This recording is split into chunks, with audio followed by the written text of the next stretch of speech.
यह बूढ़ी औरत और कोई नहीं, इनका नाम बिमला है। बिमला जी अब अपने घर में बस अकेले ही बची थी। इनका गांव में तो बहुत बड़ा घर है, लेकिन फिर भी इनके परिवार में कोई भी सदस्य नहीं है। इनका एक बेटी और पति थे, लेकिन अब बेटी की शादी हो गई है और पति भी अब दुनिया में नहीं है।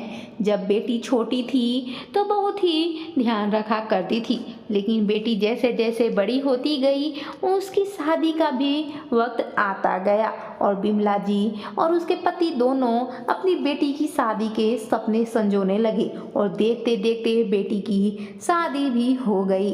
अब बेटी अपने ससुराल चली गई थी और बिमला जी भी अब अकेले ही घर का काम काज पर ध्यान देती थी। वह खाना बनाती थी और उनके पति उन ढाबा चलाते थे। बिमला जी इतनी स्वादिष्ट और टेस्टी खाना बनाती थी कि सारे गांव वाले उन्हीं के ढाबे पर खाना खाने आते थे। वैसे तो बिमला जी के घर में कोई चीज़ का कमी अभी भी नहीं है, लेकिन जब उनके पति माधव जी रहते थे तो घर में और भी कोई चीज़ की कमी नहीं रहती थी। खुशियाँ ही खुशियाँ था। माधव जी बिमला को कभी एहसास ही नहीं होने देते थे कि उनके संतान के रूप में बेटा घर पर नहीं है, सिर्फ बेटी ही है। माधव जी बाजार से बहुत कुछ अपनी पत्नी के लिए लेकर आते थे और इस चकाचौंध की दुनिया में उसे कभी भी अकेला महसूस नहीं करने देते थे। माधव जी एक बहुत ही अच्छे इंसान थे और तो और बिमला भी बहुत ही मेहनत किया करती थी। वह ढाबे का काम खुद ही करती थी। इतने पैसे होने के बाद भी वह कोई भी नौकर चाकर नहीं रखी थी। घर का खाना और ढाबे का खाना वह स्वयं ही बनाती थी और तो और सारे बर्तन खुद ही साफ करती थी। उसका दिन भर इसी प्रकार से गुजर जाया करता था, लेकिन हाँ, उसको तारीफ इतना मिलता था कि वह बहुत ही संतुष्ट हो जाती थी। उसके मन में कोई भी लालच कभी भी नहीं था। लेकिन फिर भी जब तक बेटी थी बस उसकी शादी की फिक्र सताते रहती थी। बेटी जब बड़ी हुई तो उसकी शादी हो गई और शादी करके ससुराल इस प्रकार से चली गई कि कभी माँ को देखने भी मुड़कर ही ना देखी, या यह कहिए कि उसके ससुराल वाले ही उसे दबा कर रखे। अब बेचारी क्या करती, अपने सास ससुर की बात नहीं मानती तो उसे घर से बेदखल कर दिया जाता और वह अपनी बूढ़ी माँ के ऊपर बोझ नहीं बनना चाहती थी। इसलिए मायके कभी भी मुड़कर नहीं देखी। माधव जी जब थे तो बिमला को ऐसे तो कोई कष्ट नहीं था। वैसे तो अभी भी कोई कष्ट नहीं है, क्योंकि माधव जी इतने धन दौलत छोड़कर जो गए हैं, और वैसे भी हुनर तो बिमला के ही अंदर था। वह अभी भी अपना ढाबा खुद ही चलाती थी। लेकिन हाँ, अब बच्चों को कुछ अपने गांव वाले बच्चों को मिलाकर अपने साथ रखी थी। गांव के सभी बच्चे जो भूखे और अनाथ रहते थे बिमला जी की मदद कर दिया करते थे, क्योंकि बिमला जी की भी शरीर में अब उतनी शक्ति नहीं थी। अब वह बूढ़ी हो चुकी थी। पहले की बात और कुछ थी, लेकिन अब तो उनका शरीर भी जवाब देने लग गया था। बिमला जी खाना बनाती थी तो बच्चे भी उनकी हेल्प कर दिया करते थे। बदले में बिमला जी उनको कुछ खाने के लिए दे दिया करती थी मुफ्त का, और उन्हीं के इतना बड़ा घर था तो उन्हीं के आंगन में बच्चे सो भी जाया करते थे चारपाई डालकर। इस प्रकार से बिमला जी की एक नहीं बहुते अनेक संतान हो गई थी, लेकिन फिर भी बिमला जी को तो ध्यान उन्हीं का रखना पड़ता था। बिमला जी कभी भी शाम के वक्त टहलती तो जाकर पार्क में बैठ जाती थी और अपने अतीत के बारे में सोचने लगती थी कि क्या क्या सपने मैंने संजोए थे। बेटा नहीं हुआ था, एक बेटी थी, लेकिन फिर भी वे ससुराल चली गई। अब उसके सास ससुर ही ऐसे हैं जो अपने माँ को देखने के लिए भी नहीं भेजते हैं। बरसों हो गए हैं अपनी बेटी से बात किए हुए, लेकिन फिर भी ना कोई बात होता है, ना कोई पत्र, ना वह खुद आती है। अब क्या करें, हमें तो सोचना ही पड़ेगा कि हम बिन संतान हैं। लेकिन मेरा माधव जी का लाख लाख शुक्रिया कि इतने बड़े घर बना दिए हैं, और गांव के सभी बच्चे तो मेरे ही बच्चे हैं, जिससे हमें बहुत खुशी मिल जाता है। जो बच्चों को वह पाल पोस रही थी, बड़े कर रही थी, वह अब बड़े हो चुके थे। इसलिए बिमला जी बहुत खुश रहती थी। उन्हीं के साथ खेलती, गप्पे लड़ाती और मन बहला लिया करती थी। लेकिन कभी कभी जब अकेले में रहती थी तो बेचारी सोच में पड़ जाती थी कि माधव जी थे तो कभी भी इतना मैं उदास नहीं रहा करती थी। वैसे तो बच्चे मेरे पास है, लेकिन अपने तो नहीं हैं, लेकिन अपनों से कम भी नहीं है। पता नहीं भगवान क्या सोचकर मुझे पुत्र रत्न की प्राप्ति नहीं दी, लेकिन फिर भी कोई बात नहीं है। मेरे तो गांव के इतने बेटे हो गए हैं जो मुझे कंधे देने के लिए काफ़ी है। माधव जी जब मृत्यु की सैया पर लेटे हुए थे तो पूरे गांव वाले एकजुट हो चुके थे, क्योंकि माधव जी और बिमला जी का स्वभाव ही ऐसा है कि पूरा गांव ही उनके पास आकर खड़ा हो गया था। उनके दुख सुख सभी में खड़े रहते थे, क्योंकि माधव जी और बिमला जी कभी भी किसी को कोई भी कष्ट नहीं जिंदगी में पहुंचाए है, और तो और उन्हें दिए ही है, किसी की मदद ही किए है। पूरा गांव माधव जी का ऋणी था, इसलिए उनकी मृत्यु के समय पूरा गांव वाला आ गया था, लेकिन उनकी बेटी नहीं आई थी। उनकी सास ससुर ही उनकी बेटी को आने से मना कर दी थी। उनके सास ससुर को लगता था कि ये अब जाएगी तो अपने माँ बाप पर खर्च करेगी। वैसे तो बिमला जी के घर में कोई चीज़ की कमी नहीं थी, लेकिन हाँ, वह खाना बनाकर ही तो ढाबा चलाती थी, और वो अपनी बेटी की शादी बहुत बड़े अवसर से की थी। इसलिए उसके सास ससुर को लगता था कि सारा धन खर्च कर दिया करेगी और अपने माँ बाप को यही पाल पोस रही है। लेकिन बिमला जी बूढ़ी होने के बाद भी, अपने पति के गुजर जाने के बाद भी यह काम नहीं छोड़ी थी। माधव जी जाते वक्त बस एक वादा अपनी बिमला से किए थे कि कभी भी कुछ भी हो जाए, लेकिन तुम अपना काम कभी भी मत छोड़ना, जब तक तुमसे होगा करते रहना। किसी से मांग कर एक वक्त की रोटी कभी भी मत खाना। वैसे तुमको जिंदगी में कभी भी कोई चीज़ की कमी नहीं होगा। और जहाँ तक बेटा की बात है तो ये पूरे गांव वाले तुम्हारे बेटे हैं।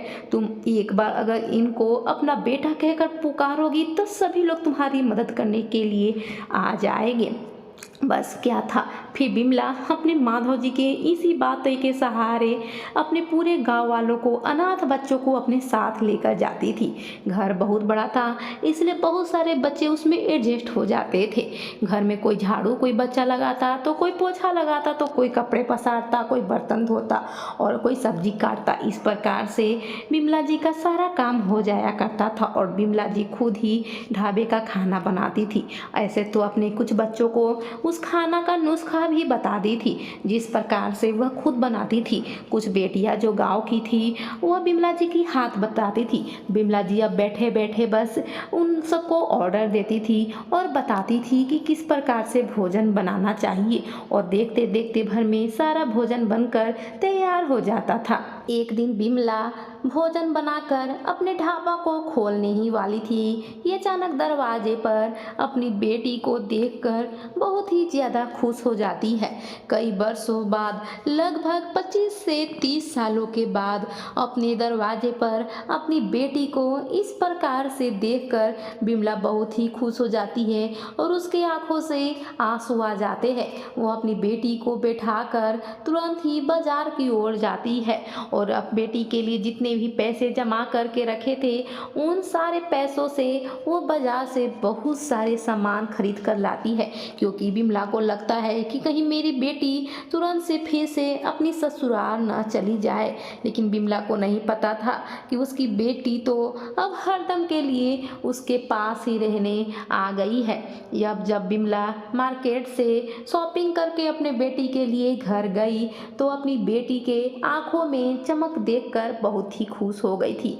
लेकिन यह क्या था, जिस प्रकार से वह वीरान थी उसकी बेटी भी उसी प्रकार से लग रही थी। कुछ समझ में नहीं आ रहा था, लेकिन पीछे से उसकी सास आती है और बोलती है, समधन जी मुझे माफ़ कर दीजिएगा, आज मुझे एहसास हो गया है कि अपने बच्चों से दूर होने पर कितना दर्द होता है। आज मैं अपनी गलती पर बहुत ही शर्मिंदा महसूस कर रही हूँ। मैं आज अपने बेटे को हरदम के लिए खो दी हूँ। प्लीज मुझे माफ़ कर दीजिएगा। मैं आपको अपनी बेटी से इतनी सालों तक दूर रही, इसलिए भगवान भी मुझे सज़ा दे दिए है। एक एक्सीडेंट में मेरे पति और बेटे दोनों का एक्सीडेंट हो गया, जिसकी वजह से मैं आज आपके चौखट पर खड़ी हूँ। मुझे भगवान किए की सज़ा दे दिए हैं, मुझे माफ़ कर दीजिए। इस पर बिमला उनको हतप्रभ उनको अपने गले लगाकर कहती है, इसमें शर्मिंदगी की क्या ज़रूरत है? आप अपने जगह पर सही थी, और वैसे भी मुझे संतानों की कमी नहीं है। ये पूरा गांव ही तो मेरे बच्चे हैं। इस पर उनकी समधन जी के आंखों से आंसू आने लगे थे। बेचारी बिमला जी की एकलौती औलाद तो थी रूबीना, और अपनी बेटी से कैसे दूर रही है वही जानती थी। अपनी बेटी रूबीना को गले लगाकर बहुत देरी तक बिमला रोती रही और उसे सांत्वना दी, यह सब कैसे हो गया?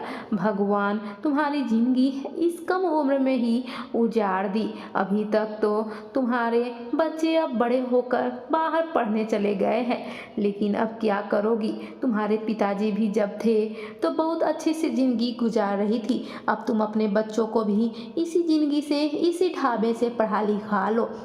अब क्या था, समधन जी भी अपने बहू के ससुराल ही रहने, मायके ही आकर रहने लगी थी। इतने सारे बच्चे के देखकर बिमला की समधन जी भी बहुत खुश हो गई थी।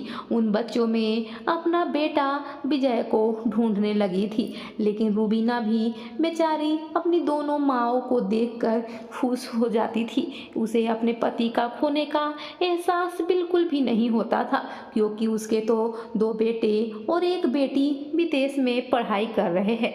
उसके पति ही तो गुजरे हैं, लेकिन इनके तो पति और बच्चे दोनों ही गुजर चुके हैं, और एक माँ की तो बेटी आई है, लेकिन कितने सालों के बाद। इसलिए रूबीना उन दोनों माँओं को देखकर बहुत खुश हो जाती थी।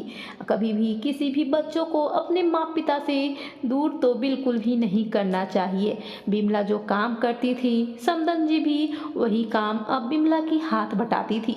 वह उनसे समधन जी को पता चल गया था कि बिमला तो हमसे भी बहुत ही ज़्यादा अमीर है, पैसों से भी और दिल से भी। सिर्फ पैसों से अमीर होने से कुछ नहीं होता है, यह तो पूरा गांव ही इन्हें अपनी माँ कहता है, और इन्हें तो कभी बच्चों का दुख कभी महसूस ही नहीं हुआ होगा। अब तो समधन जी को पूरा घर परिवार ही मिल गया था बिमला जी की बदौलत, क्योंकि जो बिमला जी को अपनी माँ समझते थे वही अब उनकी समधन जी का भी ध्यान बच्चे रखते थे। दोनों मिलकर अब एकजुट होकर खाना बनाते और ढाबे को चलाते थे। अब उनकी बेटी रूबीना ही इस ढाबे का पूरा काम सीख गई थी, क्योंकि अब तो बिमला जी की हड्डियां भी काम नहीं कर रही थी। अब क्या था, जितने भी गांव के बच्चे थे रूबीना को हेल्प किया करते थे, उसको दीदी दीदी कहकर पुकारते थे, और 1 से 2, 2 से 4 देखते देखते शहरों में भी बिमला जी के नाम पर बहुत सारे ढाबे खुल गए और बिमला के नाम से प्रसिद्ध हो गए। तो दोस्तों, यह छोटी सी स्टोरी कैसी लगी? अगर आपके दिल को छू ली होगा तो प्लीज़ ज़्यादा से ज़्यादा शेयर करके मेरे चैनल को सब्सक्राइब कर दीजिएगा। आपका एक सब्सक्राइब मेरे लिए बहुत ही ज़्यादा इम्पोर्टेंट है, और बेल आइकन बटन को प्रेस कीजिएगा कि आने वाले वीडियो के नोटिफिकेशन आपको मिल सके, और एक लाइक भी कर दीजिएगा। तब तक के लिए धन्यवाद। मिलते हैं अगली स्टोरी के साथ।